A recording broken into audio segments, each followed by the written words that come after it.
Hello, everybody. I hope you're having a fantastic Thursday. Welcome to another episode of the Reach Films podcast. I'm your host, Jeff Fagan, and today we're talking about the new announcement from Blackmagic, the Blackmagic CInema Camera 6K, and it is a full-frame camera from Blackmagic with a mirrorless mount using the L mount, and we're going to discuss all about this today. I want to know what you think about it. I'm going to, of course, give you my thoughts.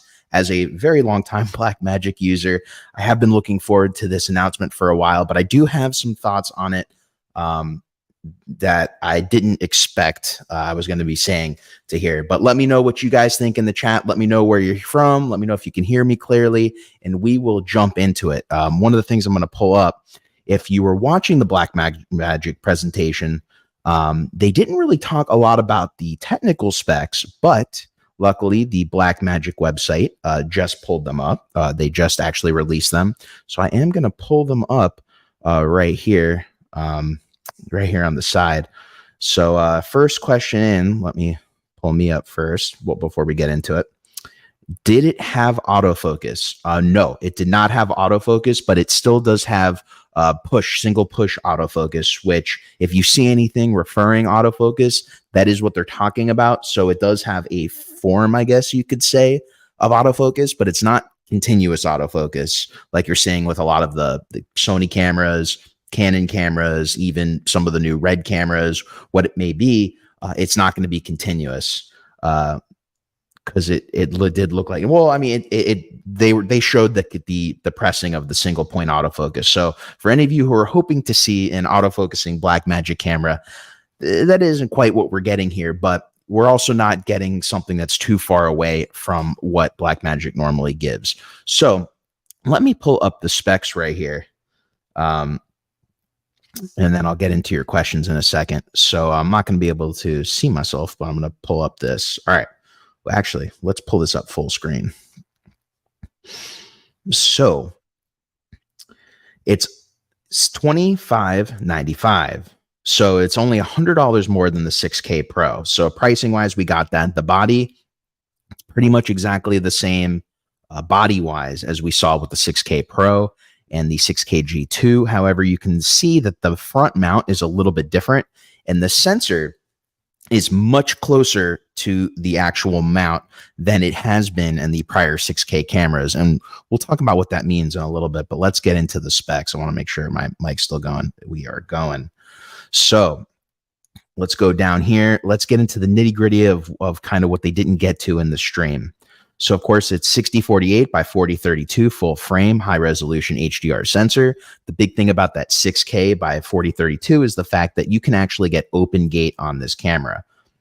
The camera itself will record in Blackmagic RAW, and it'll also give you an H.264 proxy. They didn't mention ProRes, and I know I just got a question about that, only B-RAW recording. And it looks like maybe there isn't ProRes, but I'm sure we'll see more of that as we go down here. But let's get into the nitty gritty right here. So you can see it's got an active L mount. It's got the same 13 stops of dynamic range that most of the Blackmagic Pocket camera, pretty much all the Blackmagic Pocket cameras have been known for. So it looks like they didn't step that up. And when they didn't notate the dynamic range in the stream, I figured that it was still going to be 13, and 13 is no slouch by any means. 13 is still a great amount of dynamic range, but it's the same as what you're used to. It has a 1500 nit screen, so it's going to be pretty bright. So definitely no slouch on the screen department. The native ISO is 400 and 3200, so pretty similar to what Blackmagic had before, even in full frame. And then here, let's talk about the shooting resolutions. You get 6048 by 4032, which is the open gate mode, up to 36 frames per second. And so this is kind of one of the big features that you're getting on this camera. And it's the fact that in this camera, you can get open gate recording, which is a really big deal for those who are shooting on anamorphic. If you want to use this camera, you want to shoot on anamorphic, you can definitely, especially if you want to use a higher squeeze, you want to shoot at a 2x squeeze and not Some of these 1.3 times squeezes, stuff that we're getting with some of the more affordable anamorphics, you can do that on this camera. So it's an open gate 3:2 aspect ratio at up to 36 frames per second. So you're not going to get really any slow motion in this mode. There's another anamorphic mode at a 6:5 aspect ratio, but that's going to be 48:38 by 40:32. So that's just shy of 5K at a 6:5 ratio. You are going to get the classic 6K at 17:9 recording at up to 48 frames per second right here. And then let me do this. Let me pull me in.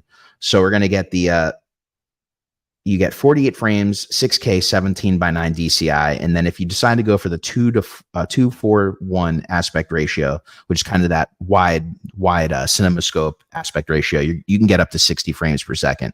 Then we get to the traditional Super 35 crop, which is pretty much DCI 4K. You can get DCI 4K up to 60 frames per second. You can get 4K in a 4:3 aspect ratio at up to 50 frames per second. And then if you need more frames per second, you can shoot at 2K, get 100 frames. You can shoot at 1080, get 120 frames. So a lot of the frame rates are very similar to what we've seen in the prior Blackmagic cameras, which is why I think they didn't really cover it that much in the stream. There's some metadata support. Controls are pretty much exactly the same, except for no internal NDs, and we'll discuss that in a little bit. Just want to get through some of these. Connections are pretty much exactly the same. There's 2 XLRs, HDMI out up to 1080p 60, so they're still not doing 4K out of the HDMI, which is interesting as we're entering a world where kind of 4K out of the and live streaming is becoming bigger and bigger. We're not stuck to only doing 1080p anymore. There's still the USB-C where you can get recordings out of. Looking at some of these, I do like how Blackmagic moved to the double 1/4 inch on the bottom. Definitely better for mounting on a tripod and a gimbal. Now, where another thing that's different with this camera is they've moved to CF Express card Type B, which is what you see in like the Canon R5, the R5C. You see that in the Red V Raptor and the new Komodo X. That's kind of the new recording format that a lot of the companies are moving to, except for Sony. So I actually like that they did that, because you're not going to have to use different recording media for different cameras. And I think, they're going for a specific market in this, and I'm not going to jump ahead because I want to discuss it with you, but I want to get through kind of all the specs that weren't discussed in this stream. So the supported codecs. Okay. So I think this is officially, we are knowing now there's no ProRes in this camera. The codecs are Blackmagic RAW constant bitrate from 3:1 to 12:1. Then there's Blackmagic RAW constant quality from Q0 all the way to Q5. And then there's H.264 proxy in 1920 by 1080, and that is 8-bit 420. So I just want to harp on this for a second. Now, as a Blackmagic user, when I moved to the 6K and I started filming on the 6K, I pretty much stopped filming in ProRes on that camera, especially because you couldn't film 6K in ProRes on the Blackmagic cameras.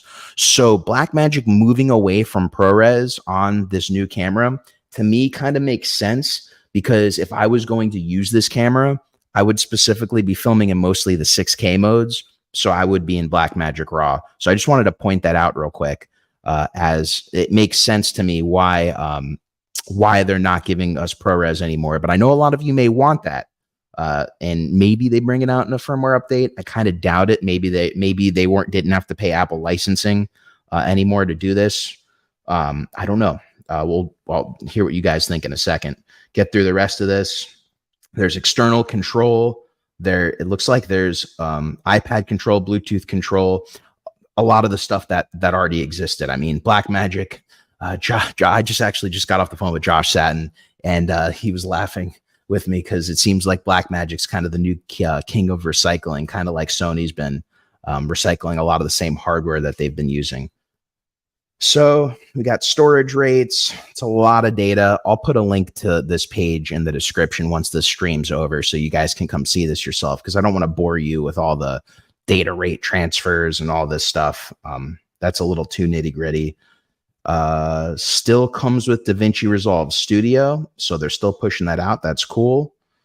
Comes with a power supply. They're saying the battery life is approximately 60 minutes when recording 6K RAW at 24 frames per second with the screen brightness at 50%. So it's not fantastic battery life, but I mean, I don't know really who's going to use this camera and use the internal battery if you're using it professionally at this point. Probably going to be using some kind of external power source. The optional accessories, just like the 6K Pro and G2, you can use the battery grip, and you can also use the EVF, the Blackmagic Pocket Cinema Camera Pro EVF. Even though this camera has moved away from the Pocket name, they're still taking the pocket-sized accessories. So yeah, here's some images of the camera itself. As you see right here, the sensors is a lot closer to the mount, which makes a lot of sense. They include the camera, the cap, power supply. It's actually kind of interesting that they didn't, that you're not able to use power delivery to power this camera. Although I know with select accessories, you can actually power the camera still over the USB. Or actually you can power the camera by a USB power delivery, but still have to use the AC adapter. I have an adapter for my old Pocket camera to do that, but it would have been nice to see power delivery. So with that being said, that's kind of the new news. Let's pull me back in.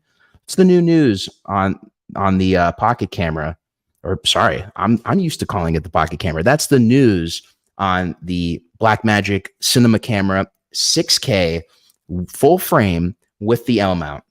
It's got the traditional 13 stops of dynamic range. It's got very similar frame rates to the Pocket 6K that's been out for years.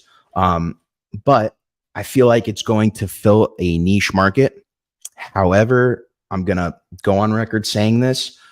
I don't think this announcement, it was the typical Blackmagic disruption announcement that we're used to seeing, that we've been seeing over the past 10 years. This is, in my opinion, it looks like a very solid camera, but as somebody who doesn't own any L mount lenses, and as someone who predicted that this was going to happen, I made a video about a year ago about how Blackmagic would not move forward with any kind of RF mount camera, that it would have to be L mount. And the past few weeks, I've been getting a lot of comments on it, with a lot of people doubling down that it would be RF. And L mount makes a lot of sense. So I think it's going to be a very niche camera, and I'll get into that more in a bit, but I want to see what you all have to say, because the chat is getting pretty big here, so I don't want to fall too far behind. So I wish the camera footprint wasn't still so wide. Yes, I completely agree. It's interesting that they went with the same body style that they've been going with for years, that a lot of people, unfortunately, have been complaining about, just because it's not very modular. It's usable in every sense of the word. You can absolutely make it work. It's just really big. So yes, I agree. It's a little unfortunate. It did seem like it had autofocus. Again, technically, there is an autofocus function in this camera from what most of the Blackmagic cameras have, but it's not continuous autofocus. But I guess they can technically list it as autofocus, because when you push that button, it will autofocus at a single point. Only B-RAW recording. It does seem that way. B-RAW for professional recording, and H.264 for proxy recording. Didn't have AF. This button. Right, exactly. 1500. That's pretty good. Yeah, 1500 nits is pretty solid. Very solid. I'm from Brazil. Paulo, welcome to the stream. Thank you for joining. Does it have ND filters? I guess not, right? Well, I guess we can cover that. So no, there are no internal ND filters on this camera, but there is an internal OLPF that is on there, and there wasn't really a good shot in that technical spec reading. But essentially, there is an OLPF that's screwed in on the front of the camera.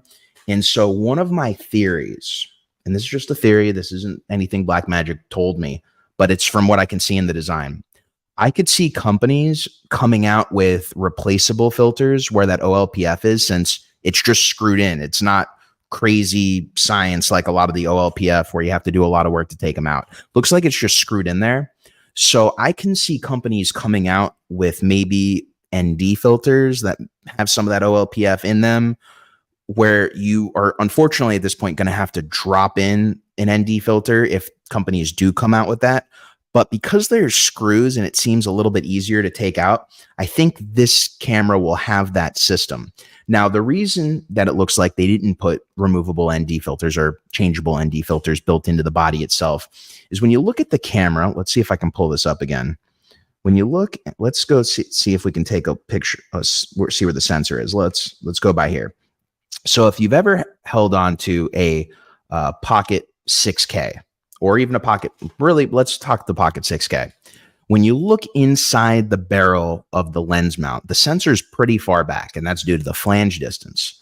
Now, the flange distance on these mirrorless mount cameras, the sensor is much closer to the lens mount, and it's very apparent in this full frame camera that the sensor is much closer because it has to be. I mean, it's an L mount camera, so you have to follow the flange distance for L mount.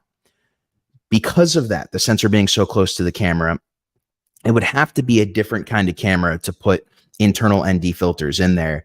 But you can put things like clip-on filters, which we've seen companies like Kolari make for L mount cameras from Panasonic. They make them for E mount cameras. They make them for RF cameras. And there are these little drop-in filters that you basically just drop in right in front of your sensor. They work with magnets. Some of the cameras don't have anything that the magnets can actually stick to. So Kolari's come out with these magnetic strips that you put in the sensor. It's a lot more work than I would like to do, so I haven't done that on a lot of them. But with this pocket camera, instead of it being magnetic, it looks like they've actually screwed in the OLPF right in front of the sensor. So it's why I believe, without having any firsthand knowledge, that we are going to see companies, maybe even Kolari, come out with filters that you just screw in. But that isn't a perfect solution by any means, because if you're a run and gun filmmaker and you're using heavy ND, well, if you need to change your ND, you're going to have to go screw in a different one. And who knows, Kolari may come up with a solution where they come out with some kind of bracket that screws in to where the OLPF is. And if you guys do this, please give me some reference of that. Please reference me. But maybe they'll come out with some kind of bracket that they screw in to where the OLPF is, and then you can just put in your drop-in filters. And it would be a lot easier to do that than having to unscrew a filter every time. Again, a little bit of a soapbox, a little bit of a tangent, but I do see it being possible with this camera. I just don't see internal ND filters being possible. Makes sense with the design. So let me remove that. So let's go autofocus with compatible lenses. Yep. Single touch. Where isn't the real progress? No internal ND. Yeah, that's going to be a big one. Nope. This didn't excite, but that footage was off the wall. Yeah, John Brawley, he's been working with Blackmagic for many, many years. I only know him because of Blackmagic. However, he's done some great shows. If you ever heard of The Great, it was unfortunately just canceled on Hulu, but they went 3 seasons. It was with Nicholas Hoult and forget her name, but she's in a lot of stuff. But anyways, he was the DP of that show, The Great, and it looks fantastic. So John Brawley, he's a force to be reckoned with. He's pretty solid. IBIS, no IBIS. Doesn't seem like something Blackmagic is really interested in, especially because their market is more, well, I'll talk about this later, but their market is pretty much 2 segments: filmmakers and people who live stream. And you're in one of those camps. And filmmakers traditionally don't really care about IBIS because they don't want the sensor floating. They want it to be as stable and in there as possible, so you don't have those micro jitters, especially for like car mounts and stuff like that. Yeah, they didn't mention it. No ND. Such a disappointment. I don't know if this is a disappointment, but it's definitely not a disruptor like their big announcements have been in the past. Take that with what it is. I'll talk about that in a few. I want to get through your all questions. Future looks bright in the land of BMD.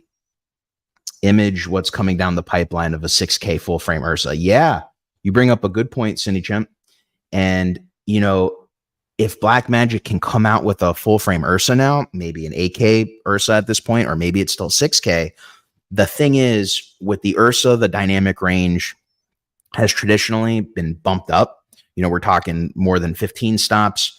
The image has been great. Drew Hall from Craft Show, friend of the channel, he's been filming with the Ursa for years. Although I don't know how much he films with it still. I know he still has it, or I think he still has it. But those cameras are solid. So if they come out with a full frame Ursa, it would kind of make sense. It would be the logical continuation of this camera. No internal T, no cameras. Well, we have the camera specs. If you didn't see, spoke about them earlier, and I'll have a list, but they didn't go over the camera specs. Again, my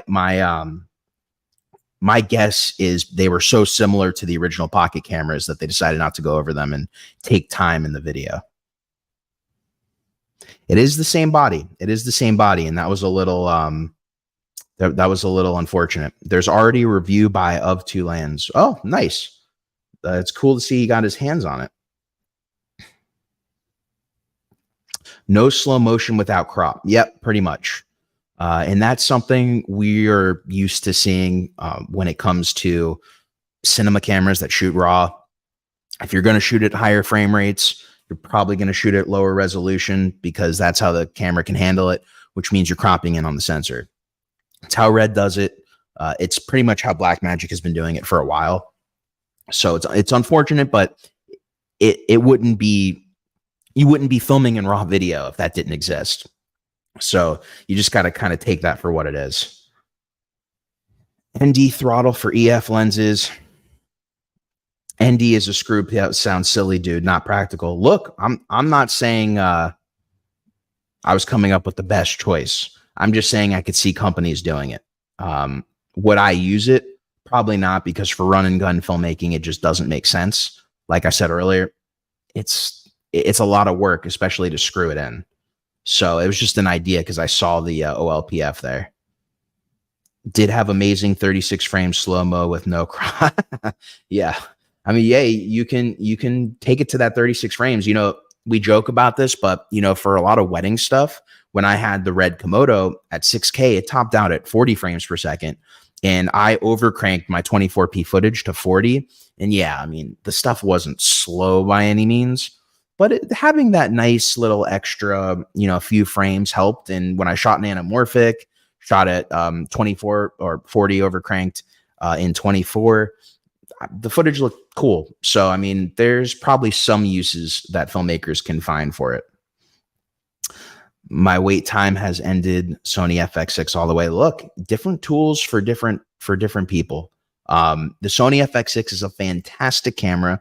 I know a lot of people that pretty much, I don't say most people I know down here, but a majority of the filmmakers I know, or the content creators, videographers, I'll take the wedding filmmakers out of it because I don't know a lot of wedding guys who shoot on the FX6. If they shoot Sony, it's typically FX3. But commercial filmmakers, documentary filmmakers, pretty much in those categories, music videos, a lot of them are on the FX6 just because it's so easy to use, so quick to pick up and change in the internal NDs. It's got a lot going for it. 36 frames is for when the original pocket. Yeah. No, I get it. It's not a camera for slow motion by any means. This is going to be a camera. This is basically like a 24p camera but you get full frame. And I think, so I guess I can talk about that now. I think that this Blackmagic camera, it's a sick camera, and I definitely think there's a market for it. But I do think because of the frame rates it has, the resolution, the sensor size, the lens mount, most of all, which I totally get why they had to go with that lens mount. I think it's going to be more of a niche camera that we've seen from Blackmagic in a long time. And it's because as a filmmaker myself, I don't own any L mount lenses at all. I own EF lenses, don't own L mount. And although I've been calling it for a while that Blackmagic would have an L mount camera and that would be their mirrorless mount, if you don't own L mount lenses and you own lenses that you can adapt to it, like PL lenses, anamorphics, whatever it may be, then it may make sense for you. But then this is my opinion. I think a lot of users that own the PL mount lenses, maybe EF, but more on the PL mount area, if they're shooting with this higher end glass, they have probably found a solution for them at this point that probably works better than this pocket camera or than this 6K full frame camera. It's not because it's a bad camera, but this camera isn't anything revolutionary other than you can get full frame 6K RAW at the $2,600 price point in a mirrorless mount. But as time goes on and as more people get and you may be into the Panasonic ecosystem and they start getting L mount lenses, or maybe L mount reaches out to more than Panasonic and the Sigma FP and the Leica users who are more photography based. As that mount gets bigger, I can see this camera kind of getting a resurgence down the line, maybe more Blackmagic cameras coming out with the L mount with a bigger user base. But I think at this point in time in 2023, I think you're battling two things of you're fighting the L mount with a lot of people just not having L mount lenses. And then you're fighting the specs just aren't that crazy. So you would have to have someone who really wants to shoot in RAW, really wants full frame, and L mount doesn't matter at all. And if you're in that camp, this is going to be a really great camera for you.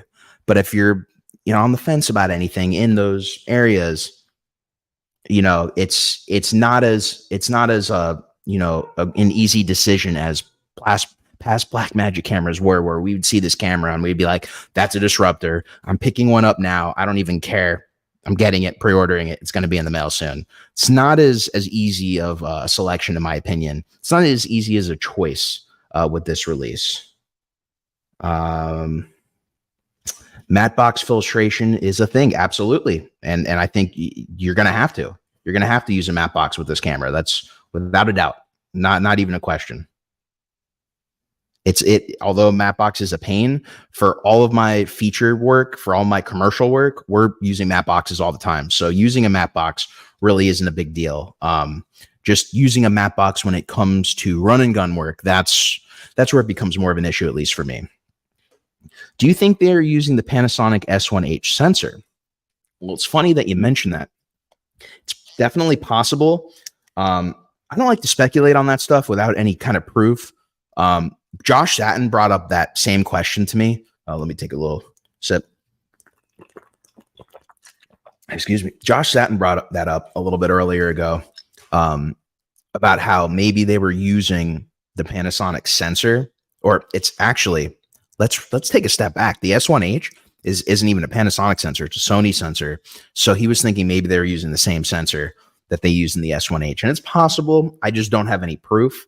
And obviously Panasonic's doing all of their stuff to process the image and it looks different, but it's possible. Elle Fanning, thank you.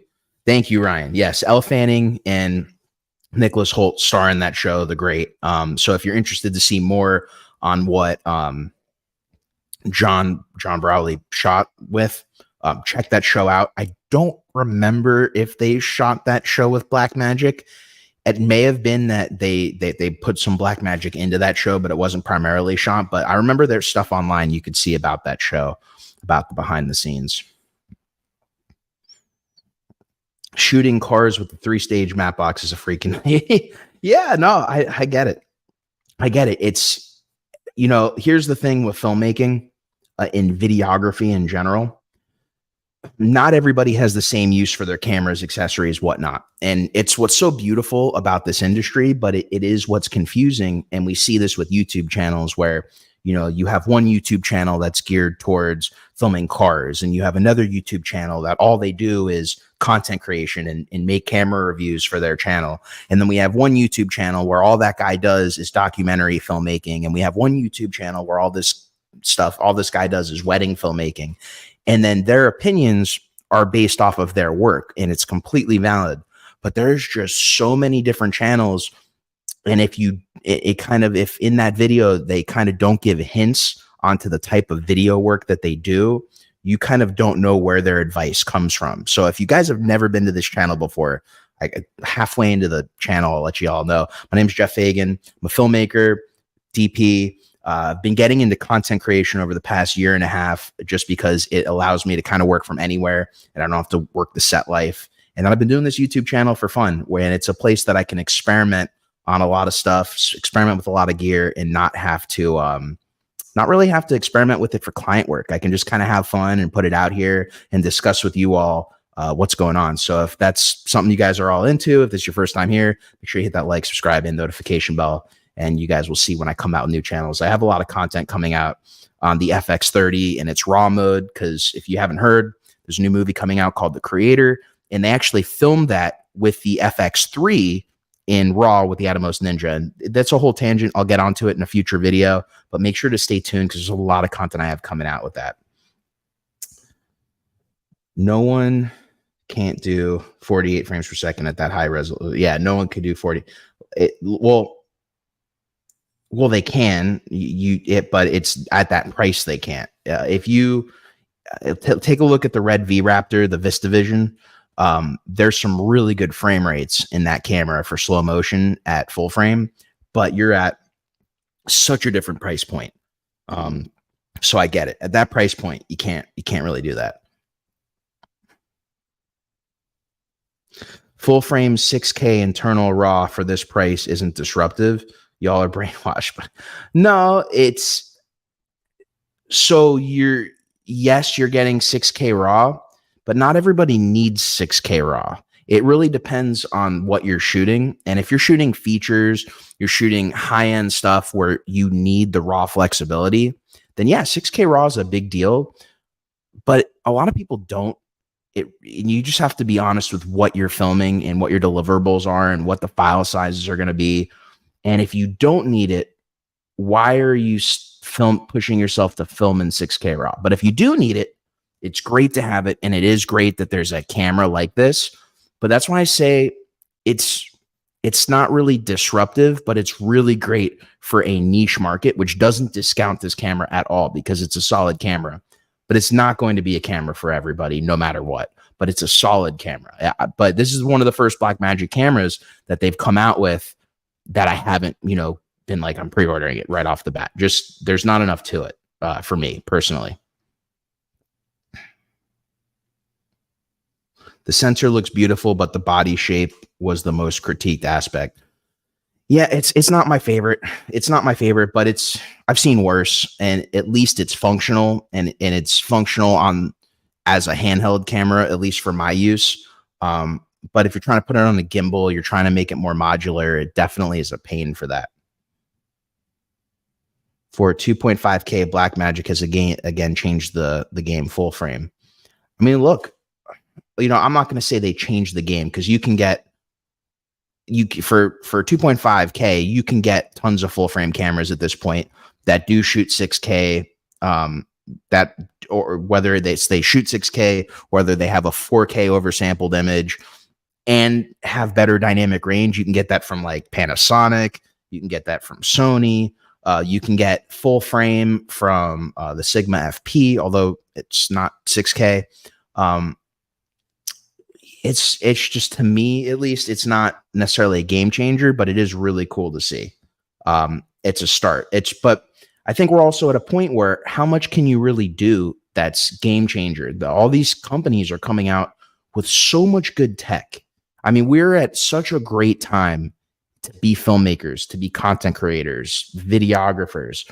All the tech we're getting now, it's unbelievable. The jump from when I started filmmaking right in high school, right when I was like a senior in high school. So like 2008, 2009, that's when I really got into it.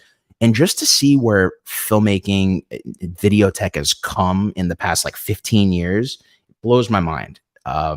So there's just so much good tech now, to where I guess that's where my attitude of this not being a huge disruptive thing comes from. Because when the original pocket camera came out, it was crazy to get, a 1080p camera with raw video.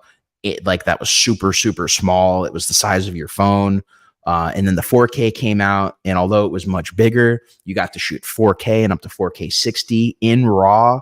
And no one had RAW, and no one really even had 10-bit, other than at the time you could get 10-bit out of the GH5 and up to 30 frames. But there really wasn't that much out there. And now, like, most cameras have 10-bit.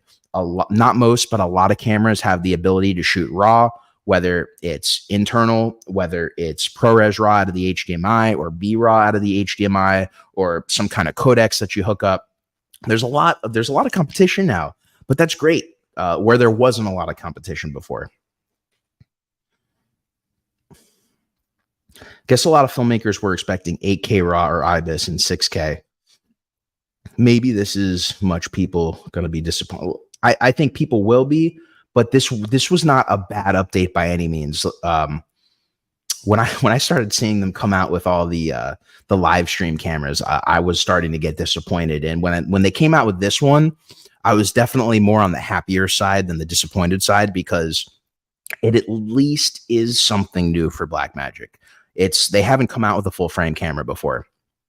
So the good news about all this is we're starting to see something different, and we're not starting to see the same 6K sensor that they've been coming out with. They've now done the same 6K sensor in 3 cameras, and maybe more if you count the studio cameras. So I'm eagerly awaiting the future of Blackmagic to see where they go. Wonder if we get this sensor in a larger body later, like they did with the 6K. Maybe.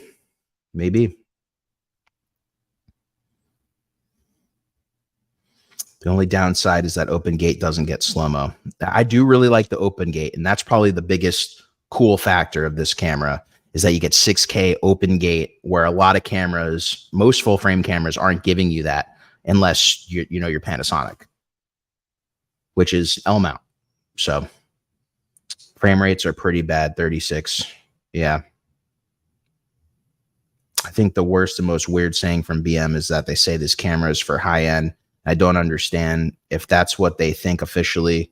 Yeah, no, I agree. And that's why I was saying this is, in my opinion, going to be a niche camera, just because I think a lot of people on the high end that have 2x anamorphics, 1.8 anamorphics that are full frame, I think a lot of them have their solutions at this point.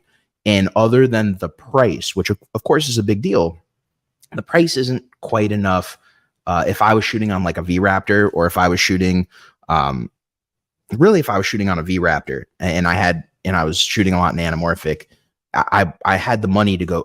I don't have a V-Raptor, but if I was in that area and I had the money for the lenses, whatever, I don't know if I would pick that camera up. But on the flip side, I guess you could also pick up this Blackmagic camera and go rent the glass for your shoots and then never have to own the glass. But we'll need to see more support come out.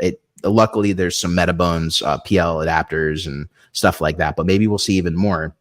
And then, of course, drop-in adapters. Maybe we'll see some drop-in adapters to get some variable ND adapters and stuff like that. Blackmagic wants to push digital film, so 8K slow-mo are not the main focus of its color science. Yeah, absolutely. Like I said, it really seems like they're pushing 2 sects of people in video. They're pushing filmmakers, they're pushing live streaming.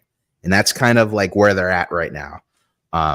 Where a lot of the other companies are catering to a lot of sub markets of video, like you see with Sony. 2,500.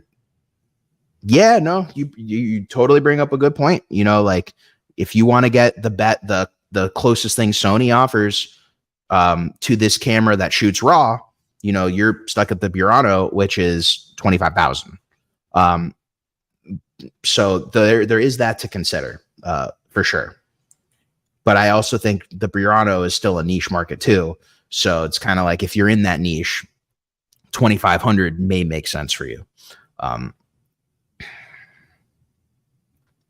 Full frame Ursa with ND, 15 stops of dynamic range and global shutter with PL mount would be a nice move. Yeah, it would be a nice move, but that's a lot to ask for. The issue with that, and it's not that I don't see it ever coming, it's that, Red already has a 6K global shutter camera for 6,000. So if Blackmagic came out with a full frame 15 plus stops dynamic range global shutter, where would they price that to compete with an existing product from Red? And just take that for what it is. The pricing structure would have to be interesting on that. You'd have to get a lot from it. Sony and Red are far behind in the color science when it comes to shooting a digital film look. Well, so to be fair, Sony and Red have come a long way. Both companies have come a long way. Their color science is way better now than it used to be. But there's also something to be said about Blackmagic's color science. I mean, when you shoot on those cameras, even though they're technically behind on the dynamic range, there's just something with the image when shooting on a Blackmagic, even a Blackmagic 4K, where it just gives you such a nice image. I do agree. The images from Blackmagic cameras look substantial. They look great. And that's why we're doing this live stream today. Because look, if I didn't care about this camera at all, I wouldn't have gone live. Wouldn't be talking about it. Wouldn't cared. If I was a big Sony fanboy, wouldn't have cared. Wouldn't have even given it the time of day. Red fanboy, wouldn't have cared. The fact that this camera came out and it does offer some things is why I'm talking about it. I talk about it from love. I've been a Blackmagic user since 2012. I'm even right now I'm using the 810 Mini to stream out to y'all. So I love Blackmagic, and that's where the stream comes from. It comes from love, and that's why I wanted to discuss it with y'all today. So where's the 4K Pro? Yeah, it's wait, didn't they? I thought they did something along those lines, but it may have been a studio camera that they came out with that it kind of had those pro features. Also know 1 year they released the same camera with internal NDs named the Cine Pro. Yeah, I think at some point they will. It'll probably be a slightly different form factor, and it'll be down the line, and it'll have some of the more features that people want, and it'll be the pro version. I totally agree, man. The sensor is the only reason I find it interesting. Yeah, look, I mean, here's something that I guess I didn't get into yet about L-mount. I've got one of these Surrey anamorphics right here, and these you can get in L-mount now, which to me didn't really make too much sense before. But now with, Blackmagic having an open gate camera, you can get mirrorless mounted anamorphics that are way cheaper than, some of the higher end anamorphics, and they go right on your camera. You don't have to have an adapter. But then the other part about that is, depending on what kind of, filmmaker you are, maybe you're a pro and you do this all the time. Maybe this is kind of your side hustle. Maybe you're someone who just does this as a hobbyist. There's a lot of these kinds of lenses out there that have a pretty decent image. Yeah, they're not as good as, the $30,000 anamorphics you can buy. But you also have to think about, you can buy one of these and own them and use them a few times and spend less owning one of these than you can by going out and renting a higher end anamorphic a few times. So that's kind of what mirrorless mount, that's an example of what mirrorless mount can do for you. And, you have Surrey coming out with L mounts. I think Blazar, that other company, is coming out with them. Laowa, there's so many companies coming out with mirrorless mounted anamorphics. That's why I think what would have been a bigger bummer is if Blackmagic did not use a mirrorless mount for this new camera, and it was a full frame EF camera. That would have been a real disappointment. So the fact that we do have L mount, although I personally don't own any L mount lenses, it's definitely a step in the right direction, without a doubt. Yeah. The price is great. The target group for this camera with the sensor would have been willing to pay 4 to 5 for a different shape. Yeah, I do agree. I totally agree with you, Gideon. I don't know if they would have been willing to pay exactly that much, but I do agree with you that I think a huge target audience for this camera would have been willing to pay more to have a more modular design for gimbal use, for rigging the camera up. I think a lot of us are used to kind of playing Legos with our cameras at this point, where we rig our cameras up, we build them out to the way we need to. And even when I had multiple pocket cameras, I would rig out all those cameras on set. I played Legos all the time. And it's just because I needed to rig them out the way I needed to use them. And if it was a more modular camera, 100% it would be easier to rig that thing out the way I needed it to be. They unwillingly teased DaVinci Resolve. I didn't see that part. because of course I started getting a bunch of calls on the camera. They're like, what do you think? What do you think? It was fun. I haven't had one of those call text chains in a while for a camera. So that's how you do know people are really excited about this thing.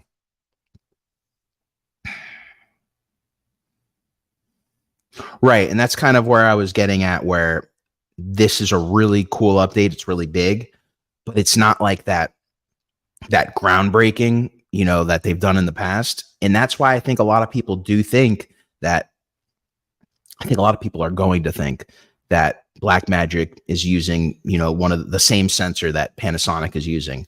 And it would make sense. But maybe that's not the case. But we just see a lot of camera companies recycling the same sensors now. So, and Panasonic does have autofocus. And if you're a Panasonic fan, that new G9 II just came out, and that's the first micro four thirds camera with phase detect autofocus, which is a really big deal. Really, really big deal. I would really like to test one. No plans on it, but I would like to. The sensor from the Panasonic S camera is very old now. It's the Sony sensor from the Sony A7 III. Maybe. I wouldn't, like I said, until I see more info on it, I'm not going to speculate what sensor it is, but who knows? Maybe we'll get, someone will do a teardown and we'll get an exact answer. Morning Show has also got an Ursa shot by John Brawley. Great to know. Great to know. Morning Show. Yep. Yeah. I guess it didn't go through. But yeah, Morning Show, by the way, solid show. Like, that's what I was saying. John Brawley, fuck, solid. Dude is solid. He knows what he's doing. And that's why I'm glad for, over 10 years now, this guy has been doing a lot of the test footage you've been seeing. Even with the Pocket 4K when it came out, a lot of those gorgeous shots we saw of those models in a hotel room, that was all John Brawley. So he's killer. The presenter was hilarious. I mean, well, the presenter was Grant Petty. He's the CEO of the company. He's been doing all of these kind of announcements. But, can we talk about how Blackmagic, they're like the only company that the CEO comes out and gives the announcements of all their cameras, and they do this live stream, and they don't really have to go to any of these shows anymore. Like back when the original Pocket came out, you had to go to NAB to get that, NAB. Even the 4K, when that came out, that was, I think, their last big NAB push. Now they don't have to do that anymore. They're kind of like, we're going to go do a live stream and people are going to watch it. And that's where they're going to find out what they need to find out. And we're going to make our sales off of it. And they don't have to spend this crazy amount of money anymore in a marketing campaign like they used to for NAB. So maybe that's in the future where we can get some more cameras, save the money on marketing, and kind of put that same money into making newer cameras. I'm not saying nobody can do 48 frames per second. I'm saying that the old Sony sensor can't do 48. Yeah, no, I mean, look, a sensor limitation, the sensor is obviously going to be a limitation. Like we saw this with the Red Komodo, where a lot of people were like, oh, we want more than 40 frames in 6K. And Jared Land, the CEO, came out and was like, look, the sensor is maxed out at 40 frames per second at 6K. There's nothing magical that can happen. That's the max it can go to. So it's quite possible. Anthony, what's going on, brother? Anthony is getting it, and that totally makes sense because Anthony shoots on the Panasonic L-mount cameras.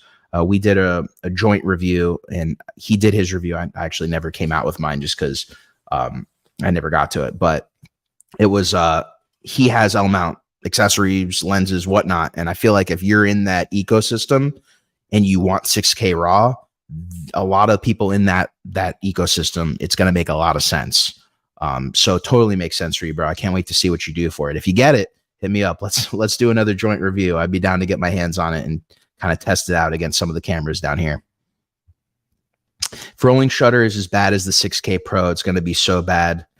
They need to look. I do agree. They should tell us the readout, and that's something I would like to test on it. Does it have more dynamic range? No, it does not have more dynamic range. It's at 13 stops, which is no slouch. 13 stops is great, especially with that color science. But yes, it's not above 13 stops. Blackmagic has a solid color science. There is no doubt about it. And I love B-RAW. B-RAW is very solid. And A lot of people, crap on it. And to be fair, I love it. I love it just as much as I love R3D. Very easy and easy to work with. That's kind of the biggest thing for me in post.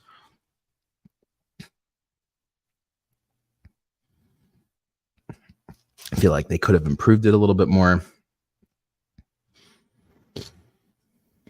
Yeah, maybe they didn't want to make the 6K Pro obsolete. I feel like it's more they're doing with what they can. And look, we're in a global recession right now. So it's like, how much money are they really going to sink into something if they don't see there's going to be a return on it? And I feel like they did the math and probably were like, we could build this camera, and as long as we make X amount, we'll get our return. And maybe hopefully that's enough. They'll get enough of a return to make add-ons, make improvements of this camera over time. And maybe the next camera that they come out with will be that game-changing camera that everyone's like, I'm shooting on Sony and I'm moving over to Blackmagic. I just think that's kind of the disappointment a lot of people have. A lot of people are going to say, oh, people who shoot on other systems, they think their system's just better. And it's like, it's not that that's the case. It's more of, to make some kind of game changer camera, it's got to be enough to where someone from one of those systems is going to be like, oh, I'm selling all my lenses and I'm moving over to that ecosystem because that camera is so good. And this camera is really good, but in my opinion, you got to either be on L mount or you got to be on a mount that's adaptable to that L mount to make sense. Judging by the frame rates, it'll be pretty bad. Look, I'm hoping it's not. I just got the A7 IV in, and boy, that has really bad rolling shutter. So I'm hoping that this could be a full frame camera with better rolling shutter.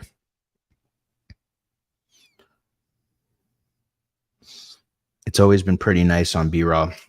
Well, look, I hate to break it to you. It may feel like 14. It's definitely 13 or less, but I think it's less about with your situation, and I hate to speak for you, but I'm just going to say what I think. It's not that B-raw is 14 stops. I think it's that you like the color science so much, and that's a big deal with the Blackmagic cameras. Blackmagic's color science is really good. It's really good. There's really what else can I say? Blackmagic, their color science is just fantastic. Cinema DNG on the OG is better than most Sony cameras color. Look, you're not going to have any argument from me that Blackmagic color science is crazy. I really like the OG Pocket, but I'll tell you what had me sell my OG Pocket is the fact that in 2023, it is extremely difficult to get an SD card that works with the OG Pocket. And once I started having SD cards that got old enough to start failing on me, on the OG Pocket, that's when I got rid of it, because it doesn't matter how good your camera is. If the media that your camera takes becomes outdated and you can't get it anymore, and then it's kind of like, oh, I'm going to go search on eBay and get this one card that may work. Well, it's like, well, at that point, you're not going to be able to use the camera professionally anymore. It's more of like a fun camera. And that's not the end of the world. But for me, I didn't want to have to go look for cards. So once my last card failed, I got rid of it. But it's fantastic color science for sure. And to be fair, I don't think even the newer Pocket cameras were quite as close to that OG Blackmagic color science, but they're still really good and a lot better than a lot of the cameras that are out there today.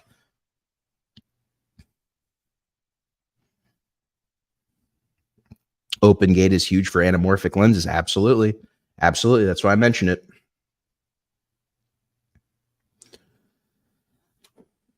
Looks like an update, not a new product, just like Apple did a few days ago. Well, yeah, I mean, it's definitely an update. It definitely is a new product.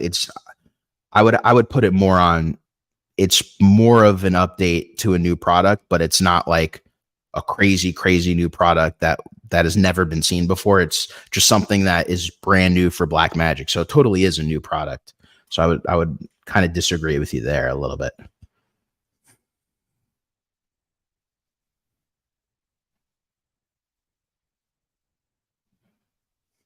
Sorry, guys. I'm just reading through your comments to kind of catch up a little bit. For people who are, yes, you bring up a good point.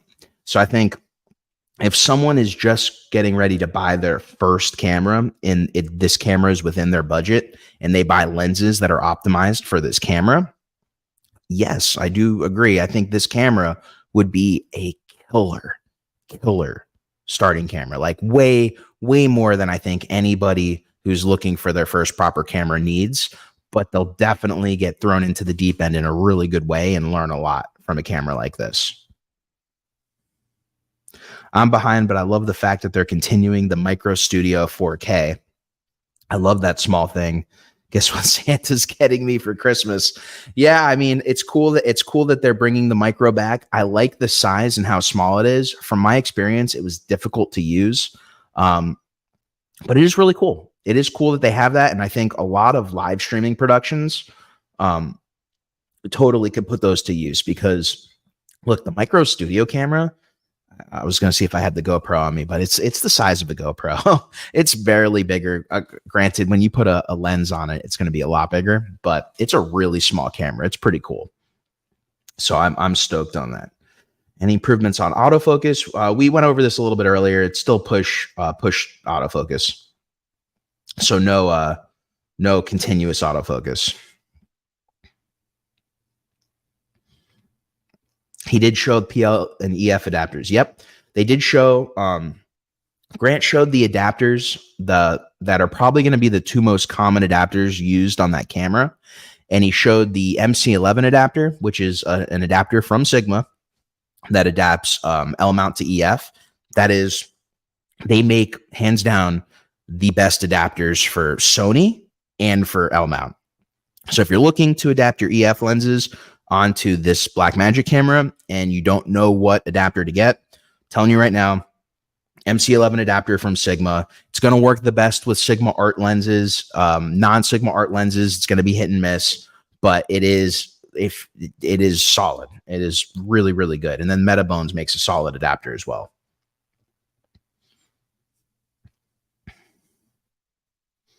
Nick, thank you for coming by. You brought some great points. I love that you love Blackmagic as much as I do. You totally got on point. The color science, man, is just fantastic from those cameras. So thank you for coming on here today. They advise 13.1 stops for the Pocket 4K, 13.4 stops for the Pocket 6K, and 13.5 stops for the Cinema 6K full frame. Interesting. Okay, I didn't see where it said 16.5, but I'll have to check that later. Yeah, it's the one I brought up the specs earlier and it showed that it just said 13. But it's in the charts where they break down the stops above and below middle gray. Well, I can actually bring that up for everybody right now. Let me go.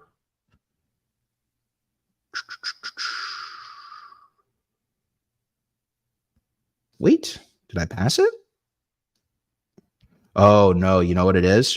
We didn't see that because it was on the Cinema Camera page. So here's a beauty shot of the 6K full frame. And I remember it was, here, there's the sensor. They had a distribution shot of the dynamic range somewhere on this page. So bear with me as I scroll down. Here we go. Make sure it's in there. Okay. So here is the dynamic range distribution shot. And he is right. Technically, it is 13.5 stops. They show it on the top right here. I don't know. Can you guys see my mouse? No, I don't think you can see my mouse when I scroll over it. But if you look at where it says total stops on the top of this thing, it says 13.5. So he is right. It looks like there's 13. Okay. So it's 13.5 stops when you're at the first base ISO of 400. And then it's just distributed differently as you go from ISO 100 to 1000. So as you can imagine, 100, you're going to have more in the shadows. Closer to 1000, you're going to have more in the highlights. When you go to 3200, it's 12.2 stops, and it is not consistent as when you go further down the line, it goes down to 10.6. But that's kind of expected for cameras. Typically, a lot of these new cameras that have dual native ISOs, their second native ISO isn't quite as crispy with as much dynamic range as the lower base. So good to know. Thank you for the heads up on that. Now we all got to kind of see that. Also, the 3.2 open gate mode will have around 28 milliseconds of rolling shutter. Okay. Okay. Not fantastic, but it's definitely not terrible.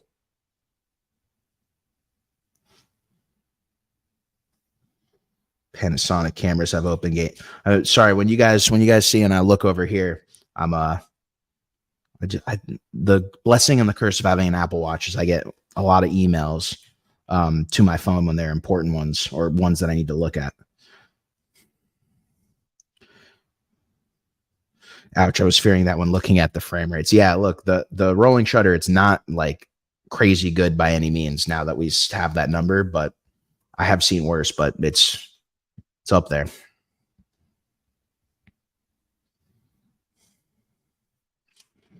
Technically, I'm speculating. The bottleneck for the frame rate is generally the sensor readout, and the math works out perfectly for all the frame rates and sensor crops.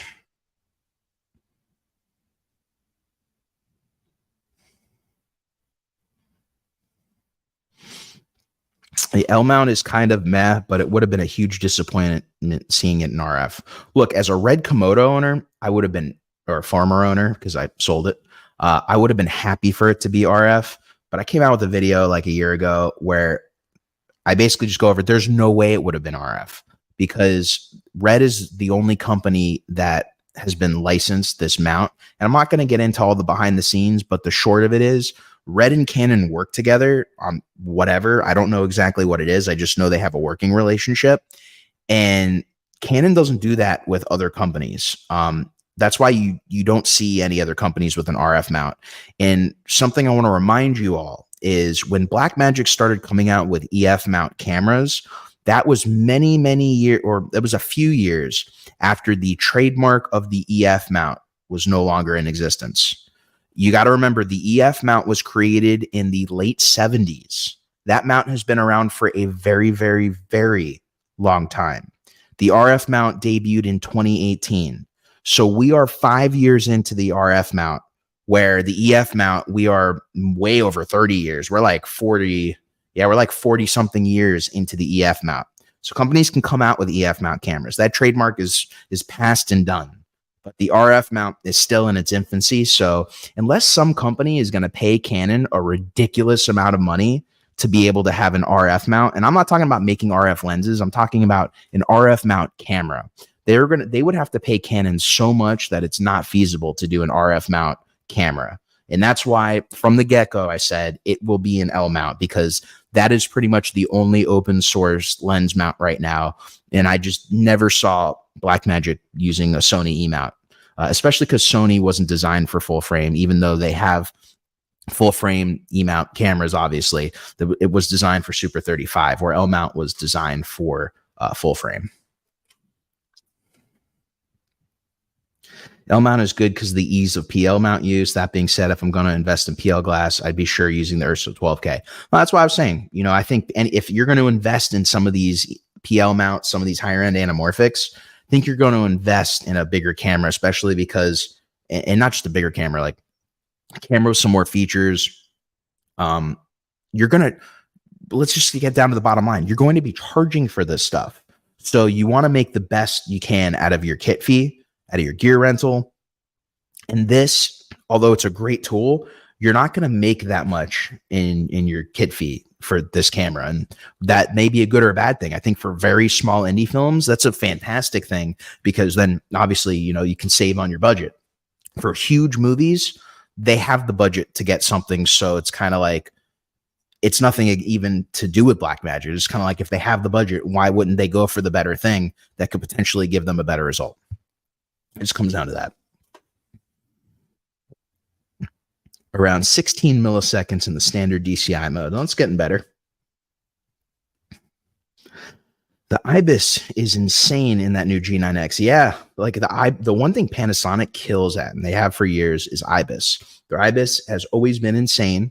When I had the GH5, I loved it. It was the first camera I actually even tried to vlog on, although I came out with like 2 things that I ever vlogged on with it. But yeah, their IBIS is fantastic. And now that it's got phase detect autofocus, I can't wait to see, who knows, maybe we'll see a resurgence in micro four thirds.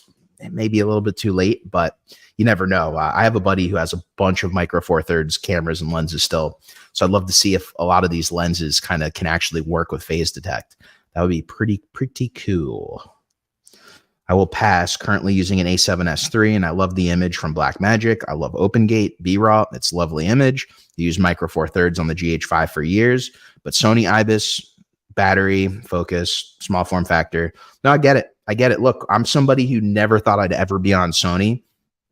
I went from Panasonic back in 2008 to Blackmagic and Panasonic mirrorless in 2012, 2013. Went back to Panasonic, then went back to Blackmagic, then went to Red, then went to Canon, and now I landed on Sony, and it was just kind of like it's whatever works for your filmmaking needs, for your video needs, and not everyone has the same needs. So what's an amazing camera for me may not be an amazing camera for you, and vice versa. And that's the one thing I always try to harp to everybody, take what everybody says. And it's not that I say take it with a grain of salt, but realize the perspective and what they're doing. That informs the idea and their thoughts and their opinions on what they're talking about with gear, which may not or may actually, help or not help you.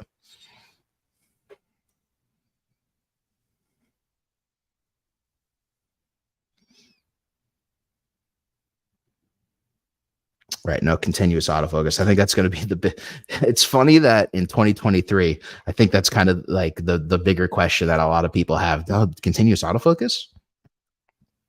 Will the color science be the same as the S35 sensor or different?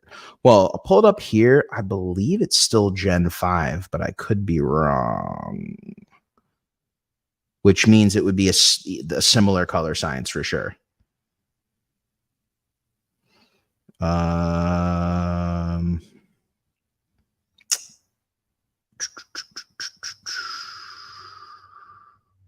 Maybe it's going to end up being in tech specs. Well, hey, to those of you who know the drama that's going on, can you believe they used a SanDisk as their drive for you to record onto? That was a little bit of an oversight with all the drama going on right now. If you don't know about the drama, SanDisk in that specific kind of drive has a crazy amount of failure rates, and it's become an issue, a really big issue, and to the point where I have one of them and I don't even use them anymore. Yeah, here we go. Generation 5 color science. So it is the same color science as the Super 35 and the new 4K. Who knows? They could change it kind of like they did with the 4K and the Super 35 down the line. Maybe they come out with the version 6. But for now, it is the Gen 5 color science. The promise of a 6K full frame sensor and the ability to use L-mount lenses are definite advantages, but I expected more. Yeah, that's kind of like what we're getting at today. Was it a bad update? Absolutely not. Was it a great update? Yeah. Was it like this crazy groundbreaking shaking the floors update? No, not necessarily, but I mean, how easy is that to do anymore? 20 milliseconds in 6K DCI, again, better than 28, but it's a lot. The design remains loyal to the traditional style of DSLRs, which now seems outdated compared to the modern industry needs. Absolutely. Absolutely.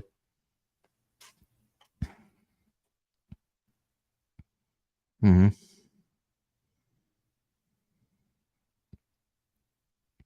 28 milliseconds, 3.2, 3.2 open gate. Yeah.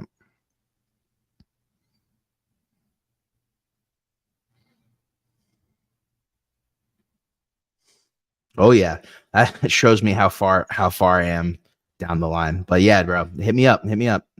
Whenever you get the camera in, definitely be down. Put it up against the A7 IV and your Panasonic camera and the FX30 too. Only one card slot. Yes, it does look like there's only one card slot. I mean, coming from the Komodo, that isn't a really big deal. Depends on what you film.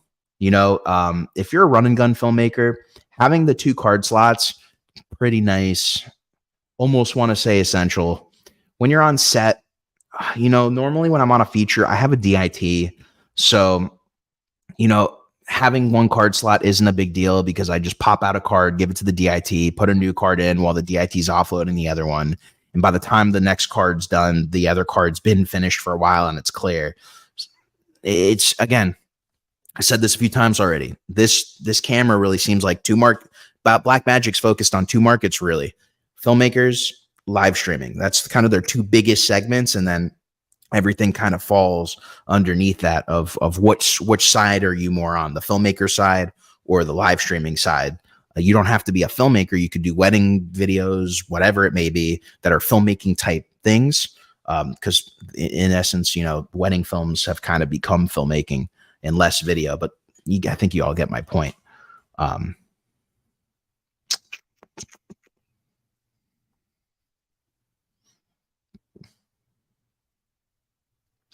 Over an hour and 11 minutes. All right, I'm going to try and get towards the end here so I can get some of your other questions. There is a super chat. Let me grab the super. Oh, geez, I am so far behind. I'm so sorry, guys. I have to go through this. Dude, thank you so much, Crypto. Appreciate it. Thank you for being a long-time subscriber to the channel. I know you come up in a lot of these streams, and I do appreciate you coming here. It's always appreciated. Sorry, it took me so long to check this out. I'm so far behind on the chats. Oh, Craft Show's in the house. What's going on, Drew? What confused me is the R5C can shoot 8K 50 in a much heavier C-RAW format to the same CF Express Type B cards. So I wonder what's holding the Cine 6K back. You got a good point. You do have a good point. I guess the question is what's the compression that they're using on their RAW on that camera? And when you look at the data rates, and Blackmagic gives their data rates on that technical page, that would kind of help with understanding. Maybe their data rates are bigger in the higher end. It's on the 6K. I don't know. I don't remember what the exact data rates are on the R5C. Excited for that new film stock. Yeah, Drew brought up a good point before I went live today. Using this camera is almost going to be like using a different film stock for whatever lenses you want to use. And it's got that Blackmagic look to the film. So anybody who loves that Blackmagic look, like a guy earlier who loves the color science of Blackmagic, you will get that now in a full frame camera, which is cool. It's really cool.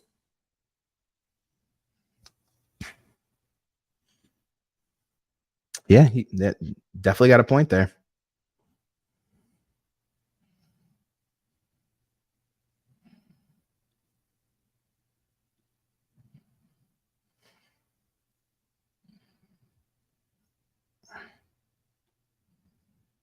Sensor tech.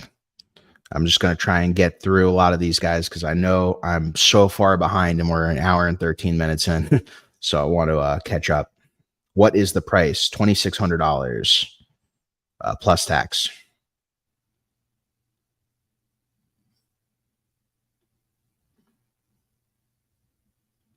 Why are you all acting like you only use one camera? Think of it more like the tool, not your only tool, just like another film stock. No, of course.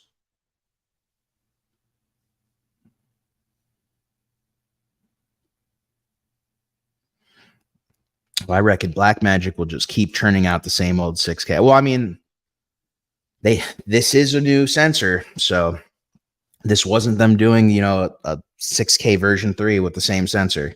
But who knows? Maybe this is the first of a few new sensors they come out with.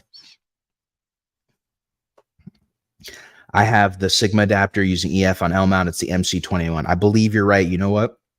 I think it's called the MC21 on L mount, and it's the MC11 on Sony.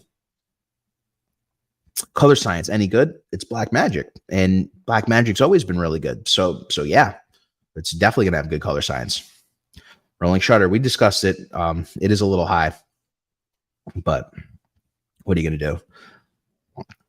It looked really good in the footage, absolutely. Not every camera is going to look fantastic, but I do agree. I would have liked a size and the body change.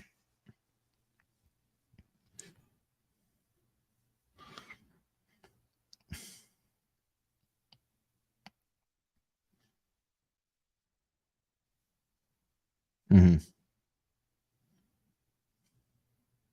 Some guy just dropped a review after a week of use. Yeah, I heard someone said on here, the guy of Two Lands, I don't know his name, but he did a review. I didn't see it. I just went live right after we did this, right after Blackmagic did their live. So now we know if Blackmagic releases a camera without the Pro in the name, it means they will add NDs or a flip screen later on down the line. That's great. That's great. Expecting a faster readout. Look, this is their first full frame camera. So in essence, that in itself is a big deal. And I think we will see better improvements down the line. Do I think we'll see sensor readout improvements? Probably not on this exact same sensor, but I do think we'll see improvements for sure.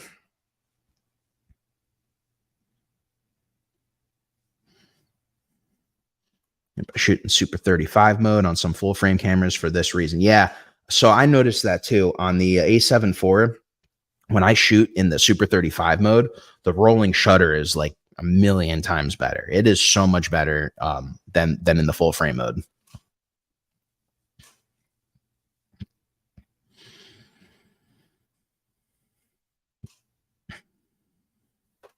Excited about the Fuji GFX 100 S2.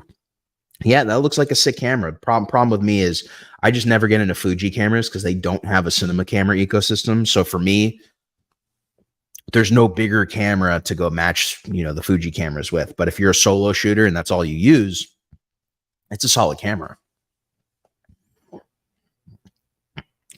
I hope heavy rigging will help somewhat. Yeah, I mean, look, heavy rig, you're slow, you're moving a lot slower. It could. I mean, look, although the Blackmagic 6K, the Pocket 6K, the original one had a crazy amount of rolling shutter, I was totally able to make it work. So I think a lot of you who are complaining about the rolling shutter are upset about it. I think if you had this camera in hand, you'd figure out how to make the camera work for you because it's a tool after all. And you'd figure out how to make it work for you so that wouldn't be an issue in whatever you're filming. So I think there's ways around it. Even with the Komodo, as bad as this sounds, I never fully used it for its global shutter abilities. And most of the shots I did with it, I didn't need a global shutter for. But there were a few shots I did, like there was this boat commercial I did where the shots were moving so fast. I was glad I had it. But I think that was like maybe the only thing I ever shot on the Komodo, that boat commercial, that the global shutter came in handy.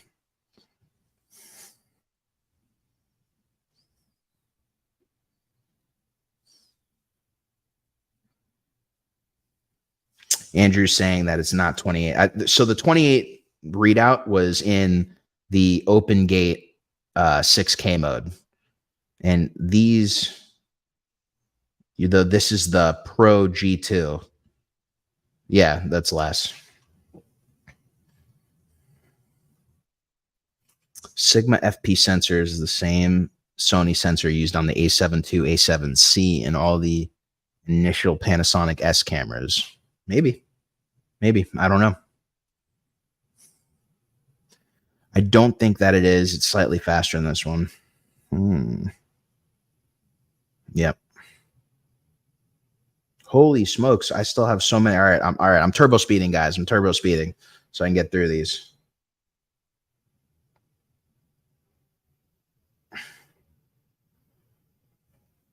BMD wins versus Sony in terms of September releases. BMD knows how to market to the internet. Yeah, I mean, like I was saying, they figured out how to do a release and not spend a lot of money on it, for sure. When I don't rent proper cinema cameras, I use the S cameras. Yep.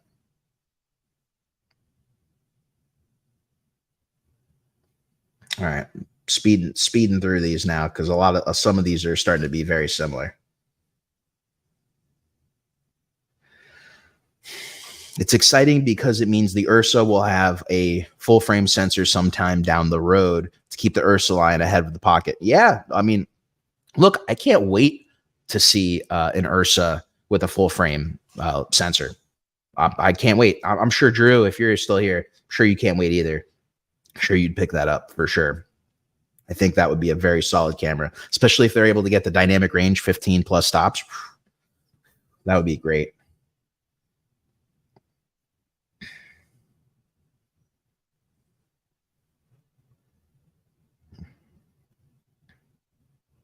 Strongly considering the Burano. Sure, though, it's 25,000. A lot of people that tell me they're getting the Burano, like a lot of them, don't get me wrong, are heavily invested and they have good filmmaking businesses that they do well. But for the most part, I don't know. I don't want to get too far into the rabbit hole, but a lot of my friends who are saying they're going to get it, I don't know if they're actually going to get it because I feel like it's a little too expensive. And if you're not in filmmaking markets, like if you're in South Florida, I don't know if they're willing to pay the rental fees down here for it. But if you like live in Atlanta, LA, New York, maybe even some of the bigger markets in Texas, they would probably pay for it. But in Miami, they're cheap down here, man. They had a hard time paying my Komodo rates when Komodo first came out until I just wouldn't. I'm the type of person where I have enough work coming my way to where I don't discount my rates. So if someone can't afford the rental, then it's like, well, let's choose a different system. And if they don't want to choose a different system and they can't afford a rental, then we're kind of at an impasse. When can you order and where? I didn't see anything before I came on here, but I mean, I'd assume all the major marketplaces, B&H, Adorama, maybe even Amazon, CVP if you're in Europe.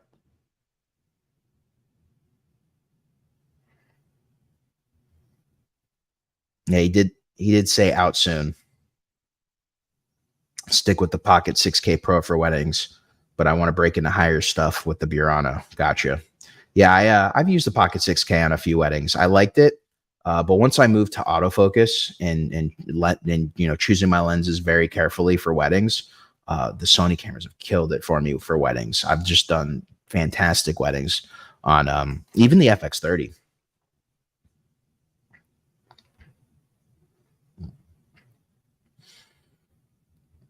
I'm perplexed. I would say, look, Crypto, if you have full frame lenses and they'll work on this camera and you already use your 6K Pro, you know it in and out, then yeah, I think this would probably be a great update for you. If you don't have full frame lenses and you're just getting this because it's the latest and greatest, I would probably wait. I would probably wait before I would do that and just kind of see what happens. I watched the review. I'm gonna review the review. Thank you, Daniel. Appreciate it, man. Thank you for stopping by here today. Was actually okay. He shot weddings and travel or something like that. Okay. Okay. Interesting. Interesting.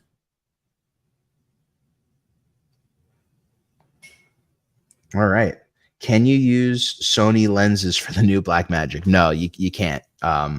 It's L mount. So anything that can be adapted to L mount, EF, PL, vintage lenses, but no Sony.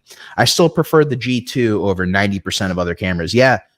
Drew kills it with the G2. I know he's got a G2 and Drew's a guy who's very camera agnostic. He's a guy who shoots on Blackmagic, of course, as we're talking about it. He shoots on Sony. He shoots on Red occasionally. Like if you haven't seen Craft Show, they did like a lot of content on the GH5 when that camera came out, and it was like the bee's knees. Everyone had to have it. So thank you for stopping by, Drew. I love people who are camera agnostic because there's, as was stated in the beginning of the stream, there's a lot of people who kind of are on one brand or another brand, and the cameras change like the wind. There's just so many new cameras coming out that it's crazy. But that all being said, we've reached the end of the comments. I can't believe I have made it to the end. This is almost like I just ran a marathon, except for I should go run a marathon right now. So yeah, guys, we're at an hour and a half in. Unless you have any other questions, I think I'll probably start to wrap it up, because this was more me chatting with you guys today than a podcast, which I'm certainly happy about. The 6K, the 4.6K G2 is great. Yeah, the G2 is fantastic. It's got great image quality. Well, you know what, I think we're gonna wrap it here. Josh is actually coming up on a stream in a little bit here at 4 o'clock, so I'm sure he'll talk more about the Pocket. I'm gonna call it the Pocket. I think a lot of us are gonna call it the Pocket camera for a bit, until we realize it's the new Blackmagic Cinema Camera 6K. But I do want to thank all of you for joining me today. This was a fantastic stream. I had a blast doing it. A blast connecting with all of you again. I plan on doing more of these. So if you want to be able to join in on these live podcasts, make sure you hit that like, subscribe, and notification bell so you keep up to date with the latest videos from the channel. I have some videos coming out in the next few weeks, so go over them real quick before we wrap up. I'm shooting with the FX30 on RAW to kind of go over, is RAW worth it on these cameras, especially when they have really good 10-bit modes, but it may be. Also doing a comparison with the FX30 against the A7 IV. Got the Tamron 35 to 150 in, so I'll be doing some comparison tests with that lens. But my biggest thing is I want to see how these cameras perform in their slow motion modes, in filming subjects that actually are worth filming in slow motion, like wakeboarding. So there'll be some wakeboarding stuff. We'll get to see some flips and whatnot in slow motion and see how these cameras perform. So again, I want to thank you all for joining me today. Until next time, my name's Jeff Fagan. Thank you as always, and I will see you all in the next video. Catch you later.